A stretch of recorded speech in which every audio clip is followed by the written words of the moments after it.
नमस्कार मित्रों। तो इस सप्ताह हमने देखा कि इस सोमवार को मेवात के नूह में कैसे सुनियोजित तरीके से हिंदुओं की शोभा यात्रा जो शिव जी का जलाभिषेक करने के लिए हर वर्ष निकलती है, इसी तरह से उस पर इतना बड़ा अटैक किया गया जिसमें 6 लोगों की मृत्यु हो चुकी है। ये लोग उनकी हत्या करने में सफल रहे हैं और कई घायल हैं। मित्रों, हमने देखा कि इस बात को लेके जनता का भी आक्रोश खूब फूटा और हो सकता है शायद इसी के चलते त्वरित कार्यवाही भी हुई है।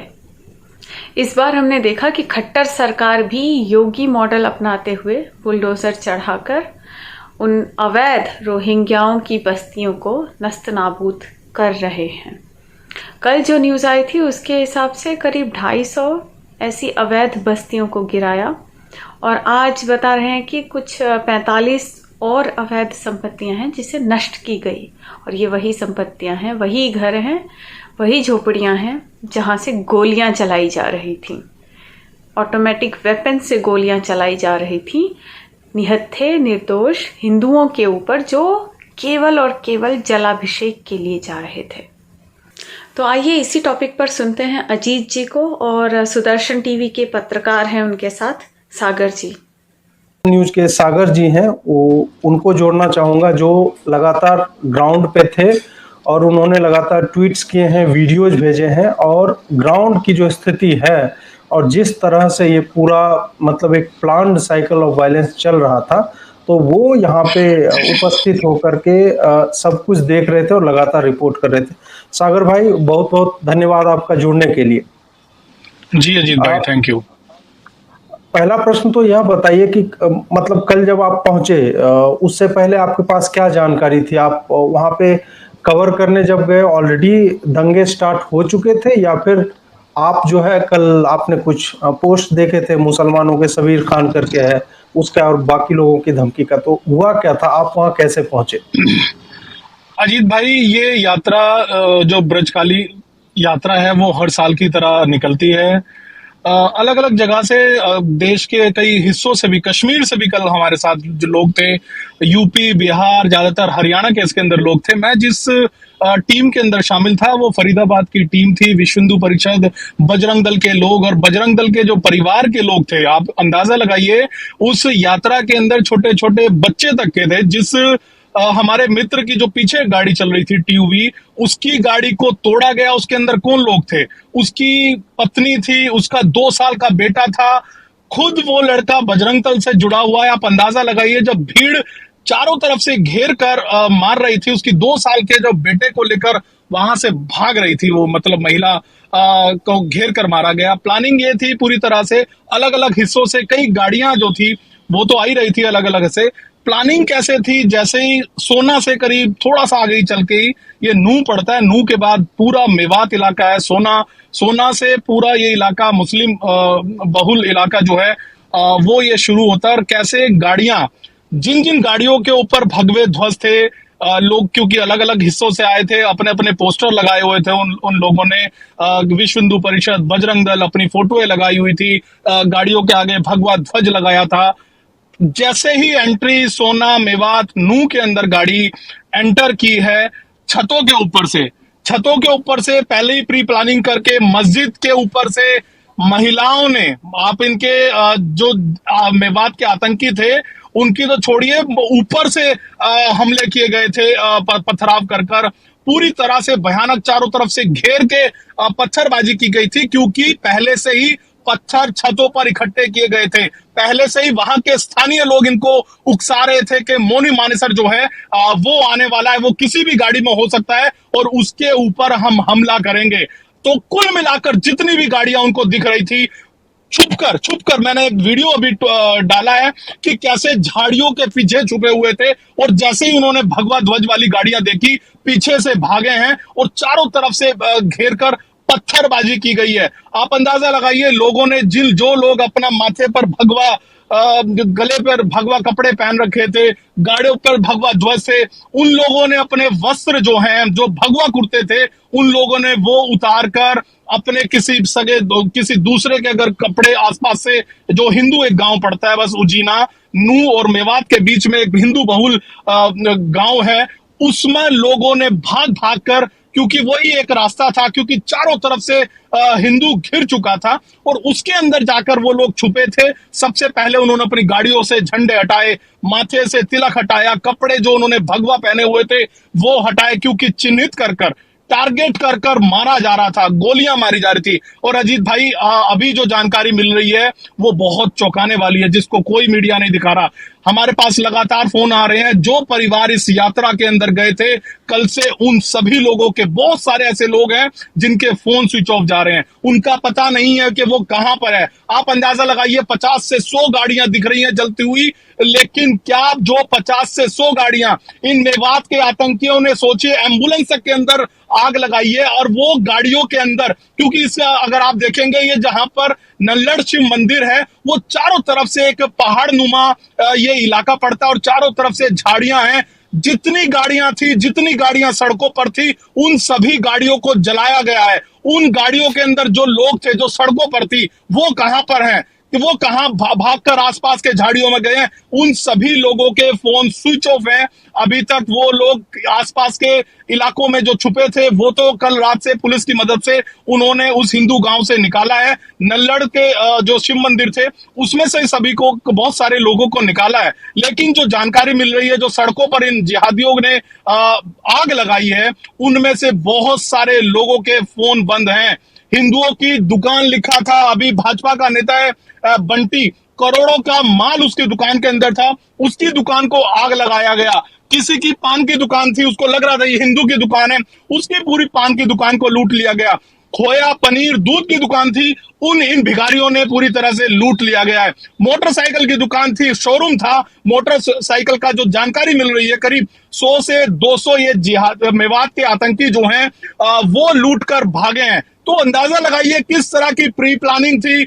हर बार के दंगे, मैंने दिल्ली दंगे में देखा, जिस तरह से ताहिर हुसैन के घर से बड़े बड़े मोटे मोटे पत्थर, इतनी बड़ी बड़ी गुलेल से पत्थर रखे गए थे, ठीक वही मॉडस ऑपरेंडी जहांगीरपुरी दंगे के अंदर अपनाई गई थी। मस्जिदों के ऊपर पत्थर थे, वही मॉडस ऑपरेंडी हर बार के दंगों की तरह पहले से सुनियोजित थी, प्री प्लानिंग थी। घरों, छतों के ऊपर भारी भरकम पत्थर रखे गए थे, वहां से पत्थर बरसाए गए हैं, ताबड़तोड़ पत्थर बरसाए गए हैं। और दूसरी एक और अहम बात जो शायद वहां की पुलिस छुपा रही है, ये आंकड़ा जो है मरने वालों का, करीब जो पुलिस बता रही है कि 5 लोगों की इसके अंदर मौत हुई है, मौत नहीं, वो एक हत्या है, हत्या अभी तक है। ये आंकड़ा कहीं ज्यादा है, क्योंकि बहुत सारे लोग हैं जिनको अभी भी मेदांता गुड़गांव के अंदर आईसीयू के अंदर महिलाएं भर्ती हैं। दूसरी बात अजीत भाई, जो कल जो महिलाएं जिस मंदिर के अंदर फंसी हुई थी, क्या आप समझ सकते हैं, अपने बच्चों को बचाने के लिए उन्होंने बाथरूम का पानी उन बच्चों को पिलाया है। लेटरिन का पानी के अंदर से उन बच्चों को ला लाकर उन महिलाओं ने अपने बच्चों को पिलाया है और खुद भी अपना पिया है। उन लोगों ने मौत सामने देखी है। चारों तरफ से 2 से 3 हजार लोग उस मंदिर के अंदर थे और बाहर वो जिहादी भीड़, उनकी गाड़ियां, जो उनकी गाड़ियां उन्होंने पार्क करी थी, उनको आग लगा रही थी, महिलाएं चीख रही थी। हमारे पास रिकॉर्डिंग है, रिकॉर्डिंग के अंदर रो रही हैं महिलाएं, चीख रही हैं, बचा लीजिए।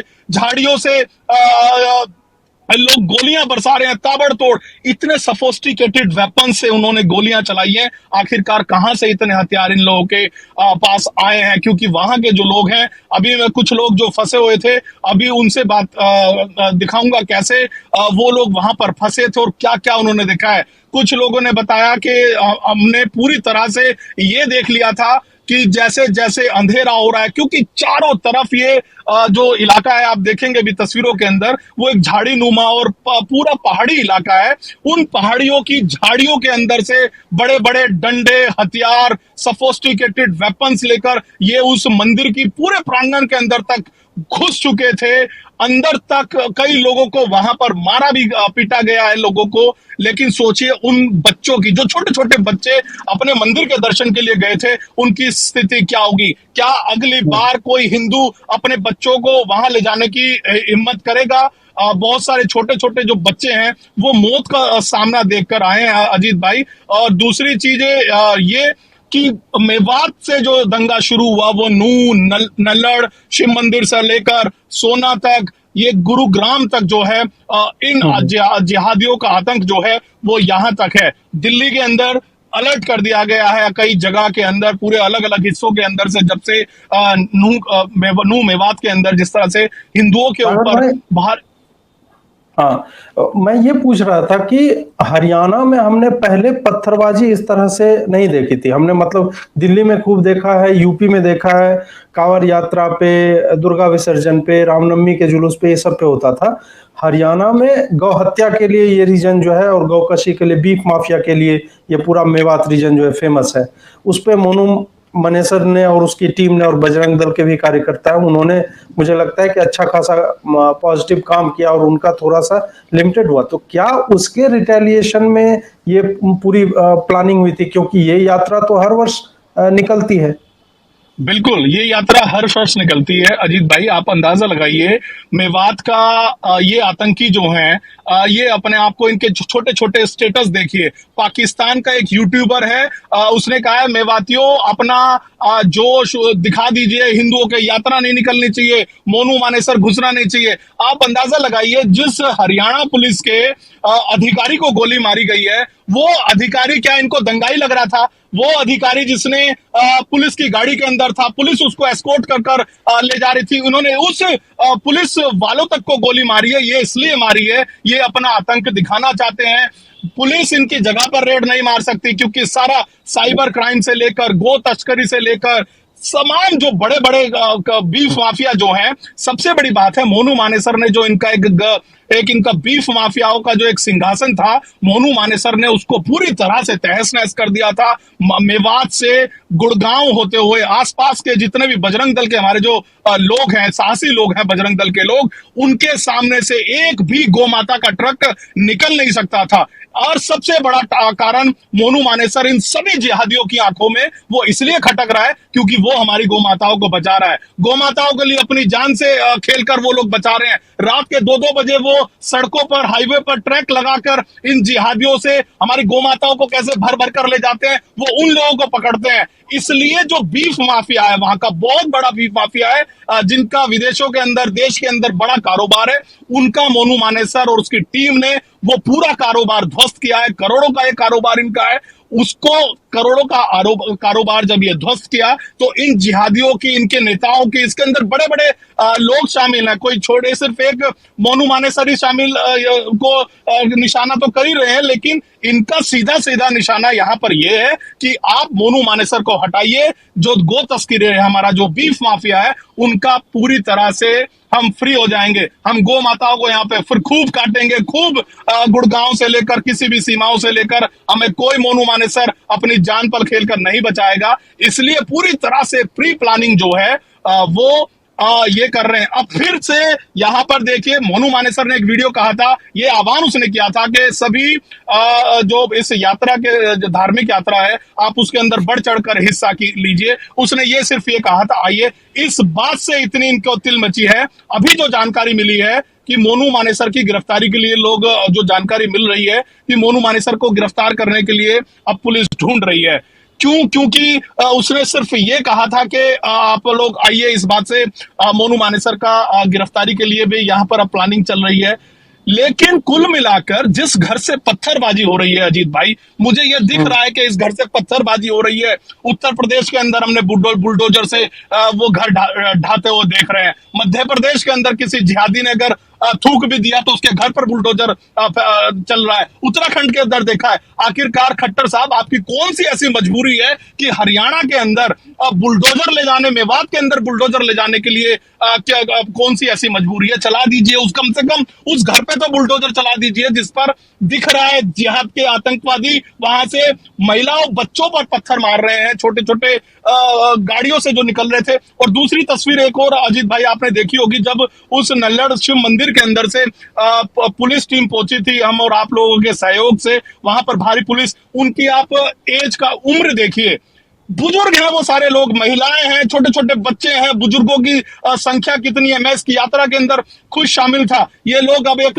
ट्रेंड चला रहे हैं कि ये देखिए तलवारें लेकर आए थे, वो लेकर आए थे। इस पूरी यात्रा के अंदर 40 से 50% के लोग बुजुर्ग थे, महिलाएं थे, बच्चे थे, यंग बहुत कम इसके अंदर लोग थे। वही थे जो गाड़ी के चलाने वाले थे, भाई था, बेटा था उसका, कि वो यात्रा के अंदर, इस यात्रा के अंदर शायद हमें लेकर जाए। लेकिन इन्होंने कल से ही अपने आप को फिर ये पीड़ित दिखाने के लिए लग गए कि हम पीड़ित हैं, हमारे नासिर जुनैद को मारा दिया था इनके लिए, नासिर हुसैन जुनैद का ये केस जो था अब हम पूरा चलाएंगे। उसी स्टाइल के अंदर इन्होंने वहां पर आग लगाई है, एम्बुलेंस के अंदर आग लगाई है। एम्बुलेंस के अंदर क्या मरीज था, और मरीज की सोचिए क्या हालत, वो मरीज कहां पर है, उन गाड़ियों के जो सड़कों पर थी। अब सबसे बड़ी बात, पुलिस को यह देखना होगा कि वो लोग कहां पर हैं अभी जिनके फोन स्विच ऑफ जा रहे हैं। जो लोग इन गाड़ियों के अंदर थे, जो गाड़ियां दूर तक आप देखेंगे चारों तरफ जो हैं वो गाड़ियां जली पड़ी हैं, सड़कों के किनारे खड़ी पड़ी हैं। पुलिस ने कहा है कि शायद 5 लोगों की इसके अंदर मौत हुई है। मैं मौत नहीं कह रहा, ये हत्या इन लोगों की, हमारे लोगों की हत्या की गई है। ये जी, इतना ही नहीं, इनकी दरिंदगी देखिए कि अभी कल जो मरीज हॉस्पिटल में अपना इलाज करा रहे थे, कल करीब 50 लोग हॉस्पिटल में घुसते हैं और वहाँ पर जितने भी डॉक्टर, नर्स, जितने भी कर्मचारी हैं, उनमें से हिंदू मुस्लिम करके एक एक का रिलीजन पूछकर मुस्लिमों को एक तरफ करके बाकी सभी कर्मचारियों को मारा पीटा जाता है। और साथ साथ वहाँ जो पेशेंट थे, जो अपना ट्रीटमेंट करा रहे थे, और जो जिस न्यूज़ की मैं बात कर रही हूँ उसमें तो ये भी लिखा था कि एक प्रेग्नेंट वुमन थी, उसके भी हाथ पैर पर डंडे से मारामारी की इन्होंने। एक डॉक्टर की एक बच्ची थी, 3 साल की बच्ची, उसको भी डंडों से पीटा है इन्होंने। इस तरह की, इस हद की दरिंदगी है इनमें।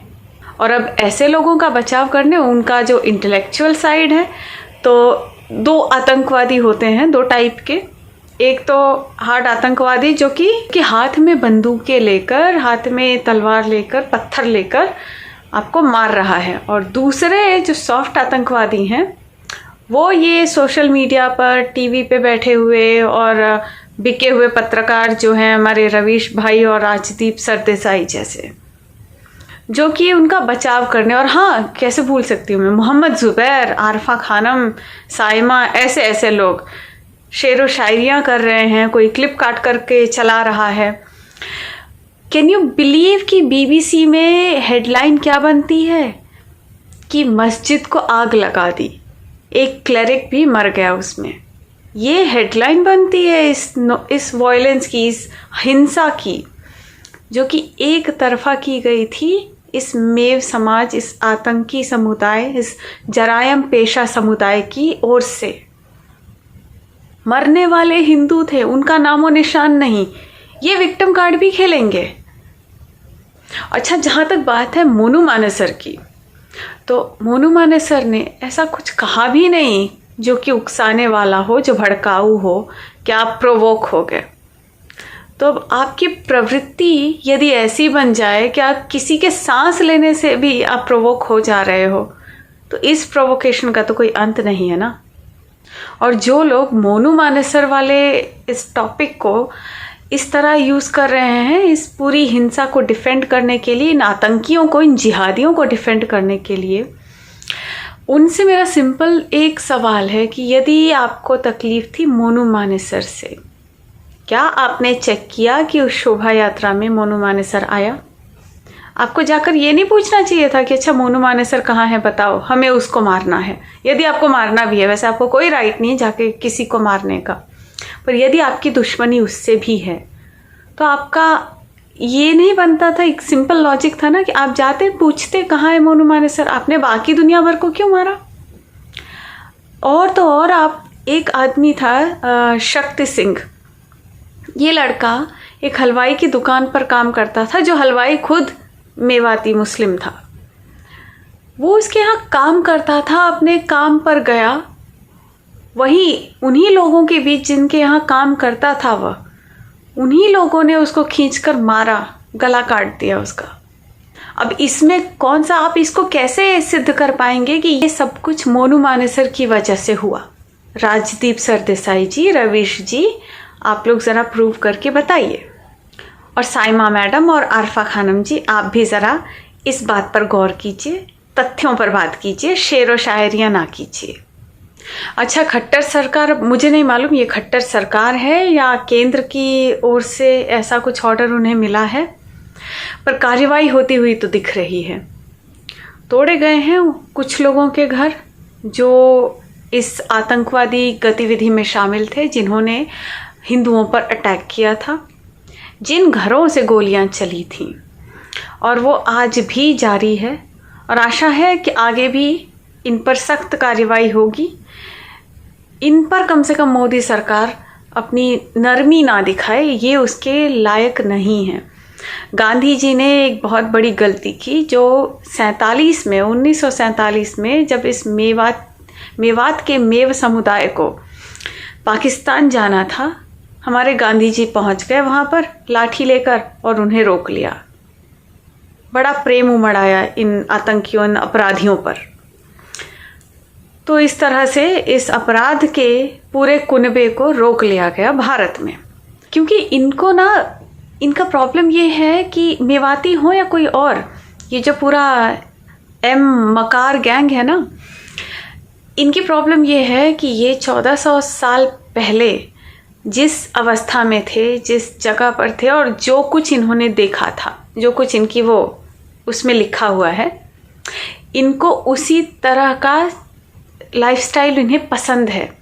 सब कुछ टूटा फूटा हो, मार काट चल रही हो।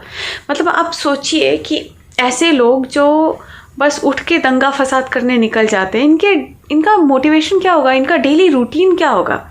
अब जैसे हमारा होता है, सुबह उठना है, पूजा पाठ करना है, खाना पानी करना है, उसके बाद अपने काम पे जाना है। हम ऑफिस जाएंगे, जिसका जो बिजनेस है वो करेगा, कुछ ना कुछ काम करेगा। जो घर पे रह रहा है वो घर के काम देखेगा, है ना। तो दिन भर तो हमारा इसमें निकल जाता है, और शाम को हमको वापस, हम थक गए हैं, खाएंगे पिएंगे और सो जाएंगे। एक नॉर्मल आदमी का क्या है, यही शेड्यूल होता है। इनका क्या होता होगा सोचिए। ये तैयार बैठे हैं, सवेरे से झाड़ियों में जाके छुपेंगे, पत्थर अपने घरों में इकट्ठा करना। तो जिन दिनों में ये लोग अटैक नहीं कर पाते हैं, शायद ऐसा कुछ करते होंगे। रोज़ सुबह उठना है, इनके घरों की महिलाओं का स्पेशली यही रूटीन होता होगा। सुबह उठना है, पत्थर उठाने जाना है, हमको सारे पत्थर बटोर के लाने हैं इधर उधर से, अपनी छतों पे जमा करना है।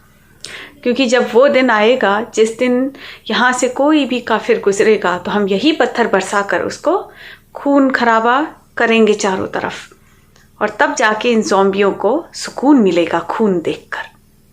भाई इनका तो शेड्यूल कुछ ऐसा ही होता होगा। चलिए, आशा करते हैं सरकार जो करेगी वो तो करेगी ही, पर हिंदू समाज भी समय रहते चेत जाए, इस घटना से कुछ सीखे और अपने नेबरहुड को पहचानना जान जाए। जय श्री राम, वंदे मातरम।